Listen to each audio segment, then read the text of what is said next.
We're gonna start with Fran. This is a scene from Act 2 of my play, Once a Boy. So I'm not exactly sure where in Act 2 it is, but it's a scene about when my father's about 2 or 3 weeks away from dying. And John is going to read stage directions, and I'm just going to mention this. Bill's playing my younger father. I think that may come out in the directions. And he looks very much like my father did at a young age. Oh, wow. And Ernie is playing my older father, and he also looks like my father. Both good-looking guys. Okay. Are you ready, Fran? Yes, ready. Ready. Here we go, guys. Act 2, scene question. Dad's life review. Fran, age 63, who is dressed as a female, enters New Rochelle Hospital after visiting hours closed to visit her father, aged 84, who is in a hospital bed recovering from a respiratory infection. Fran stops before entering her father's room, seeing him lying awake, staring at the ceiling. There are flashbacks to a younger dad who comes and goes on the stage. Hey Frank, is that you? Yeah, Dad. Yeah, hi. Hi. Yeah, let me sit you up. You were just laying there, right? I told him I needed to see you. I'm glad you're here. Did they say when you can go home? You, They said I can go home, and I've been here already for, I'm tired of it. 4 days already. I didn't talk to the nurse yet. I will before I leave. Well, are you okay? Yeah, fine. You know, I saw you looking at the ceiling and was wondering what you were thinking. Nothing really, just it feels weird being sick and not knowing what day it is and what's happening, you know? I know. I can never go through what you have. Hey, how's your mother? And Kelly? They're good. And Lori? They're good. They're good. They've been praying for you, Dad. Yeah, well, last year those prayers worked. You know, they had given you the last rites, actually, and you bounced back from that C. difficile thing that you had. Kind of a miracle, huh? Dad, you seem very alert, and you're remembering things well, and you're talking very clearly. Yeah, I know. No one believes I have advanced Alzheimer's and dementia. Maybe you gotta act a little crazy, like in Cuckoo's Nest, so they pay attention to you, you know? It's funny. Dad, what were you thinking about when you were looking at the ceiling? About my life, how quick it went, and what I should have done differently. But all in all, it was pretty good. Yeah, it was good. Dad, I got an idea. Let's do a kind of a life review. I'll bring up some things, and you bring up some things, and we see where it takes us. Let me hold your hand. Frankie, don't you have to go? No, Dad, there's no place that I'd rather be right now than here with you. Yeah, this is good. You know, I'll say an approximate age that you were and the topic, and then we'll talk about it. I'll start, okay? 20 years old. You're in the Seabees of the Navy, in Guam, in the Pacific, and Uncle Joe is in the Marines in Saipan. I had a white monkey as a pet named Chipper. Amazing the tricks I taught him.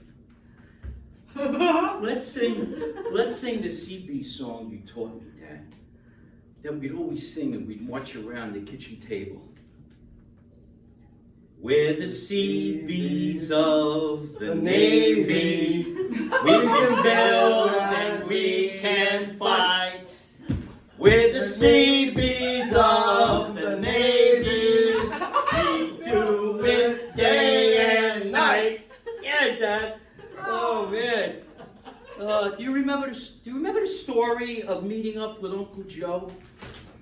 You know, in the Pacific and planning it for months, and then you got to his camp in the middle of the night, and you found him, and then he was shipping out that night because he got injured. Of course I remember. And I remember you getting me to write it down and share it at the Cornerstone Retreat, Yeah, at the Cornerstone. Holy Trinity, remember? Right. Those letters people gave me really got to me. I couldn't believe all those people wrote to me.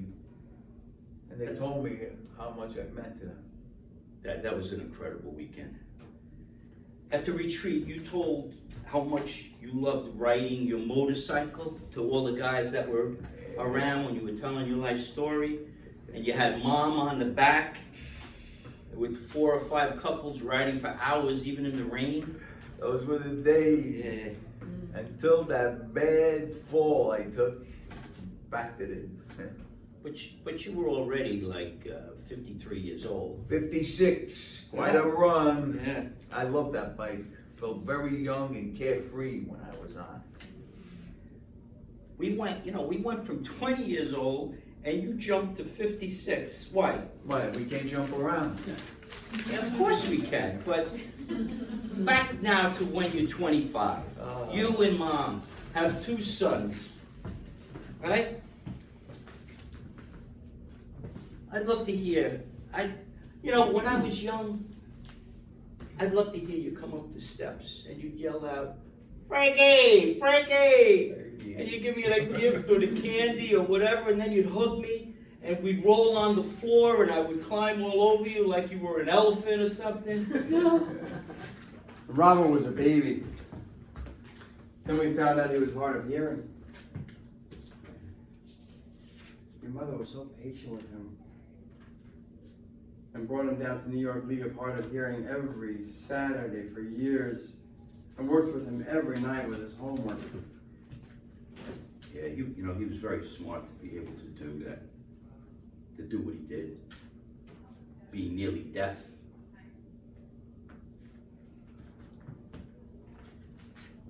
Should have helped more. No. Okay, you're 27 and you're teaching me, you helped enough, Dad, you helped enough. Okay, now, you're 27 and you're teaching me how to ride a bike at North Shore High School. You're holding me by the seat. And I'm running, no, you're telling me, right? Okay. I see us in New Rochelle High School. I'm holding you by the seat and I'm running alongside of you. And you're scared of me letting go. And then I let you go. And you start laughing. Oh, God, Dad. Yeah, I'm so happy I did it. I trusted you. And it paid off. Getting that, I must have rode that bike for hours that day. Now, let's go to 30. When Grandpa died. Worst night of my life. Getting that phone call. Going to County Center and seeing him lying on the aisle dead.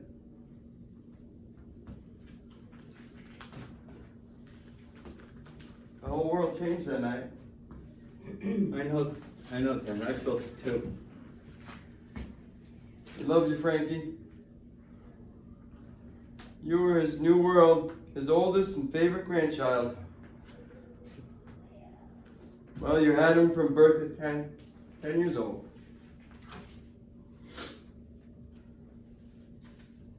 Remember all those nights around the dining room table? Yeah. And telling stories? With his parakeet. Happy. Happy. On his shoulder. On his shoulder. Yeah. And then cutting a slice off the red apple and Oh, God. feeding himself and then happy. And then he feed up. And then himself. Oh, All the relatives are mesmerized. yeah, all those relatives and so often. few years before that, I go with him. Uncle Joe, Yeah. Uncle Ange, Uncle Al. We build the bungalows up in Westerly.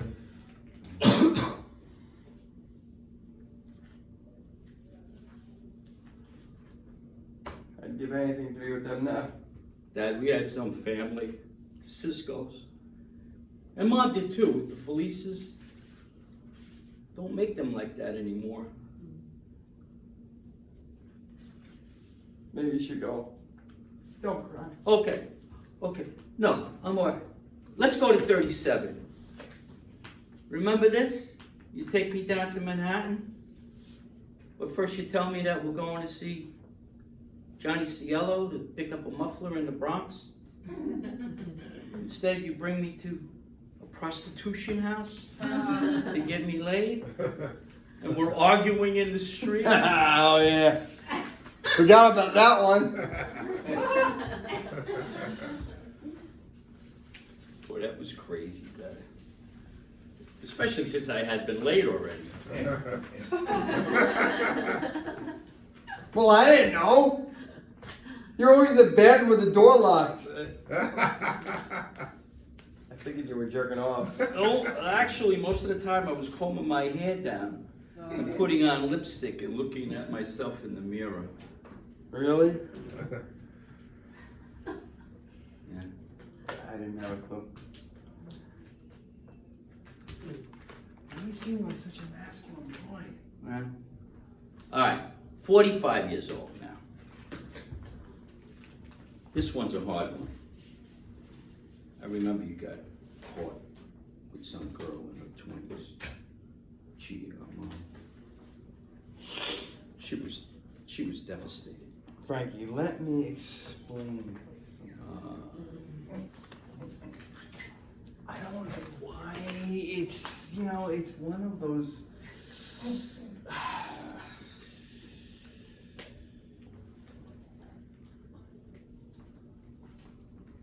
Dad, Mom didn't leave you. Wait, Dad, it's okay. Dad, it's okay. I forgive you. You're my father. Always will be. I stand by you.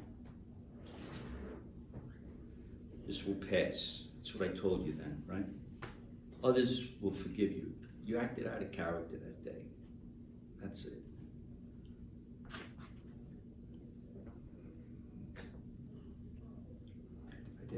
I didn't mean to hurt your mother.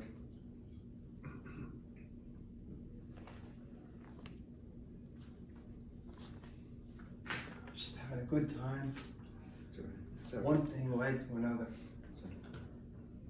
Dad, Mom didn't leave you, and eventually forgave you. You were always a good husband and father. I really tried. I tried. Dad, let's go to when you were about 50, and you left Ben's Auto Parts, and all those years to come work for me in the store. Let's go. I loved it. I loved it. We had a good time. Yeah, we did that. I remember we sold the canopy crib to that couple right in the window. And the linens in it and everything. And we tied to the top And we of the put car. it on the top of the car. And we tied it. And they went down the street. People were like, Boy, boy. did complete disbelief. Oh my God, that was so funny. I wish I took a video of that, back then. We'd feed off each other doing nutty things, Now go a few years to 53 when you found out about Robert being gay. That was tough. I thought he was being taken advantage of. For him to call off the engagement with Laura, it seemed like a big mistake to me. Yeah, what a shocker that was. Eventually, I accepted it. I know you did. And even the friends he brought around. Yeah. Your mother. Just stand more over here. Your mother, Ellie. She helped me be more accepting about it and understanding. Dad, I bet you never expected to find out that I'm transgender.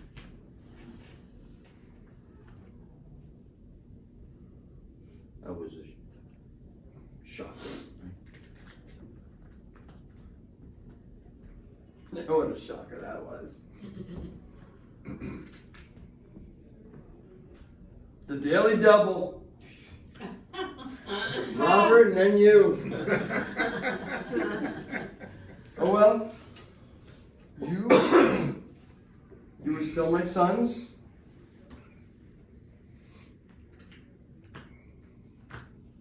And I loved you more than you'll ever know. Dad, I've always felt your love for me and for Robert, for Mom and for everyone. I only wish I could ever be as good of a father to Kelly as you've been to me. Oh, I think you are. Dad, I love you. Now jump ahead to being 68 years old. Your mother has Alzheimer's and dementia. She's banging on the wall between your house and her unit. She's blaming Mom for stealing her pots and pans. Nani drove me crazy, and your mother absolutely crazy. Every day, every night, for months on end. And you helped. You know, I couldn't watch the two of you saying bad things about Nani. She wasn't herself. It was the disease taking over. Thank God we got her the right doctor, the right meds, and also the right caregiver.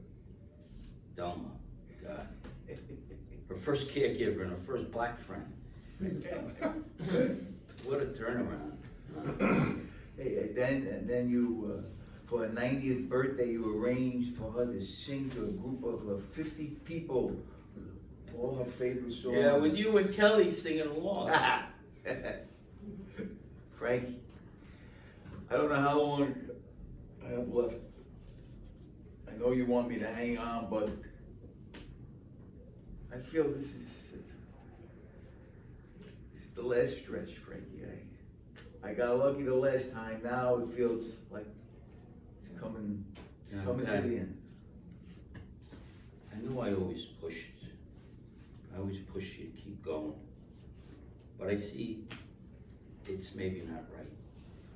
You know, maybe if you want to go, don't worry about me. You can go. You had a good life. You've always been with us.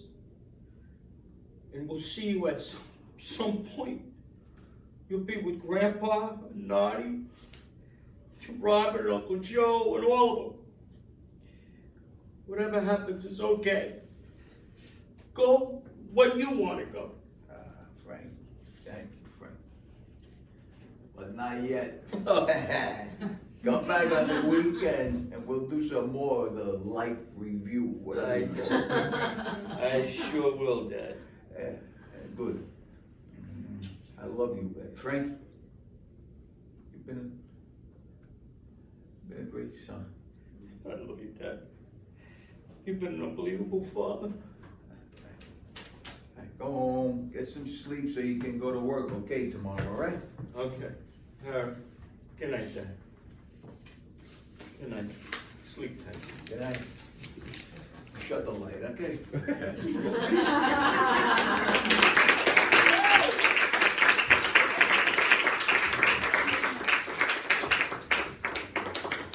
So any comments? You want to do this? Sure. Any comments? Thank you. Comments, compliments, Concerns? whatever. Whatever you said. Really? Sam. I think it's a lovely scene. You guys did a really great job with it. I think you don't have to introduce the game as a game. I think if you just go into it, the audience will get where you're going with it. And I think you have such an interesting device and touching device with the father, young and old. I think you should play with that more and make it, you go dig deep. Like, don't always keep it with the young father. Have it go back and forth. And there's a couple times when he said something and then you were like, no, let's go like to this thing. Because you're fighting, you want to keep him. You want to keep the young father, and the old father's like, it's almost time to go. But he's like, you're like, no, 1 more minute. Just 1 more minute, just 1 more age. Let's go, let's stay together. Because he's going, and you're gonna lose him forever. Which Very said, good. I think you can go Very into that good more. points, Sam, very good. Gary. I have to say, the one thing, 1948, my dad was in the military and had a pet monkey. And that was a huge story of our childhood. And one of his shipmates threw him overboard. Because, yeah. Oh my God. So that is such a relatable thing. That's so cool. I'm like, I have to ask my brother, my sister his name. I keep forgetting the name of the stupid monkey, but we were told about this monkey. So that the visual is just a beautiful, specific thing. And I also, to piggyback on Sam, the device is gorgeous, and you had me, but then you kept leading it as if you weren't trusting it, and it doesn't need to be led. Yeah. And you're like killing me, first of all, Bill. Yeah. And Ernie, like, perfect. They were my father. Cast, like perfect casting. Exactly. If you were to go back and forth, it would give a little breathe and release and like, I think the audience needs it because there are certain times when everything seemed to be going into sad. Yeah. And then you were going on to the next thing. It's like everything isn't necessarily sad to change. Right. And to go back and forth would be lovely because Ernie has such a beautiful life as to what he was doing when nothing was happening for him. And just on stage, if you're watching all these three components as this triangle, he can still be living what's happening through him. So you kind of, he could watch him. there's almost an onus interact. to allow the two of them to be having that moment in their own ways, whether he's trying to remember or it's like, it's a beautiful device. I'm so touched. Thank you so much. Thank you so much. Yeah, so as always, it's very warmly written. It's such a family memory play. Reminds me of, like I said, Tennessee Williams times and Herb Gone. There's a lot of great stories in there. What Kerry's saying, you don't have to lead in. And I think the less exposition you give us, the more it's for the audience to discover when it comes into us, and it's more attached. We let us discover it, so it's like, trust that. Also, could you tell us what the actual point of the scene is? Why was this scene written? What is it actually doing? Is it because there's a few different stories in there? Is it just to show the relationship they had? Is it? I also felt it was the point where, when you said to him, "Dad, I bet you didn't know I was transgender," or I feel like that was like the pinnacle, the apex we're trying to get to. Well, I'm trying with this scene to resolve some things that were brought up in other scenes, and the question that would arise from the first act and into parts of the second act is really what kind of relationship did we have? Okay. Because earlier on you saw he brought me down to a prostitution house. You bring it up. And you know, and this is, I wanted to show the warmth there, and also him resolving his life through Ernie, going back, and I thought that it's like a universal message for people. And it's beautiful. I would just get to that point quicker. Yeah. Because it'll be stronger. The less you tell us what is coming, the less you tell us what it is, and you just let it be it. Like if this were a movie, you can ask Johnny Greenlaw, you cut half of it out and you let it all happen in the eyes. If it's a stage play, you still have the lines. But trust those stories. You're trying to over-explain it. We don't need it. It's already beautifully written, without even it being written yet. So you're saying not say, you're 37 and your that's motorcycle. like, that kind of stuff you have to, if you're gonna explain that, play that game, we're gonna go with 37, but get to it quicker. Yeah. We don't have to explain what the game is. We don't have to explain the what, where, why, and when in certain parts. Because it'll get us in there quicker, and it'll mean more to us as an audience member. Okay. be a stronger, you know, Okay, story. thanks. Sure. Also, just, any, like, the same story where he took you to a prostitute and everything, you've already shown that in a previous scene. Right, So I don't think it has to be as long a description, because Right. people have already seen it, they know the story. right, So you can mention it, but I don't think it has to be as like long a Yeah. description of it. And any other, I'm not sure which of those stories you do flesh out in the rest of the play, mm, but if you do, you don't have to like stretch it out, you can just like mention it and then move on to where you wanna go. one of the missions of this was to really convey the love that families have for each other, and that we often don't express. And in this particular case, it happens 2 or 3 weeks before he dies. That we got to really express it. Not that we didn't express it other times in our life, but this really happened. And when I left that hospital room, I felt better, and I know he did. And we felt that, and I said, a lot of people don't do this, and I just lucked out that night that I happened to do this with him. Yeah. And gave him more closure, and gave me closure. So that was the reason for structuring it like that. And Say the, probably the most pivotal moment of the play is when my character as a young father gives you validation. Yeah. Of I loved you no matter what. Yeah. It's probably the most important part of the play. Yeah, and especially because of the culture, Yeah, it was exactly. very difficult for my father. Yeah. He was a tough guy, Italian American guy, and Sam it's and weird for him. He has one son's gay, one son's transgender. We're running really Oh, sorry. right on time here. Sam, go ahead. Just real quick, you know what a big deal it is when like somebody who has Alzheimer's is lucid. I think that could be a bigger moment. Yeah. Because this is huge. You don't know how long you have, and he's Yeah. lucid. This is a huge moment. This could be the last time you ever see him this way. I just think you can Right. punch in a little bit, get that. Punch it, yeah. And lastly, you start the scene coming up And from Go ahead, Sarah. stage, right? Going down stage and having Let a me chair show that face once this in a way, you while. lose your face. You started the scene Where with you your going? Oh, chair facing upstage and coming Yeah. from downstage, yeah, and we okay. come from upstage, right, going downstage. So how should I? And you come out there and angle the chair next to him so that we can see you as you speak. Yeah, And you can even have his head there so that it's not like this. yeah, It's Just like don't have back your to back to back. the stage. yeah. So I think the bottom line is this, I think that what I see about the whole play that we've watched for 2 years, because we found out tonight, by the way, we've been here at Brazen Giant for 2 years. Don't realize that. I think that the fact that you really want to put this together as something full, you start off with the fact that your father has Alzheimer's, and then you go back to your life with that idea. Instead of it being your story, it's you and your father's story, because as you said tonight, that was the hardest part. Starting with you going to an old Alzheimer's home to talk to him and bring that through, and then go out into the other stuff you've written, explain who you are, Like the Notebook or and something? then come back. I don't know, the Notebook was very successful.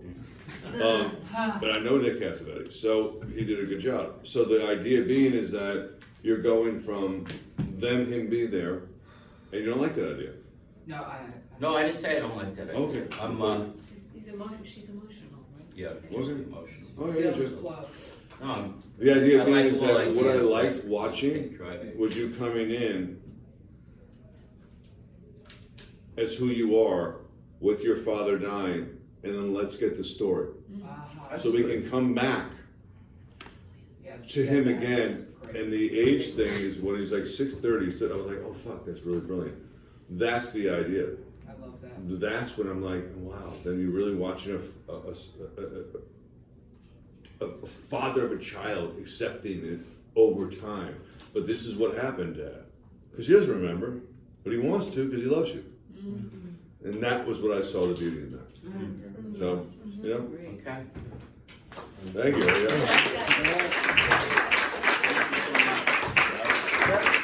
Gary, you're up. You got something there? I'll make it quick. I'll bring these back later. Yeah, man. Cheers. We don't need chairs. Well, friends, that